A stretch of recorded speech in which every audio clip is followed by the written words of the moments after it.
Hello दोस्तों, स्वागत है तुम्हारा मनसार मरगा यूट्यूब चैनल में राखी और मैं मनसार मरगा थी। दोस्तों तुमका जो देखने मुझे आज मारा मक्कीन खेत दे तुम जान सको एनी मक्कीन वारा मारा दोस्तों ये मक्की मारी थी।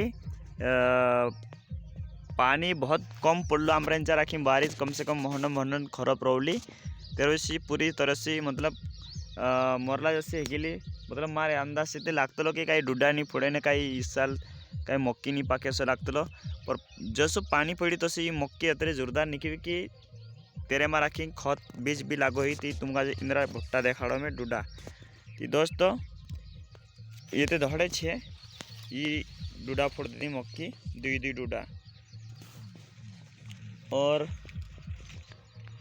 देख सकते तुम ये देख कहानो कहानो टाउ तीन डुडा भी फोड़ रही थी। दोस्तों अगर पानी की कमी नहीं रहती कि नहीं तो मारे हिसाब से तीन तीन डुडा ये मक्की फोड़ती। दोस्तों कहना कहना एक डुडा फूटे तो ये अतरो मोटो डुडो फूटे मकाई देख लो तुम। दोस्तों ये मकाई मारी छे। और हाँ दोस्तों मकाई पाकनो सेटलो छे।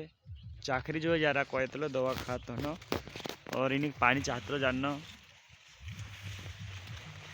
दोस्तों काफ़ी बिगड़ी गई थी मकाई मारते, कहीं उम्मीद नहीं थी बाकुन निकली गई मक्की सुबह सारी रह गई।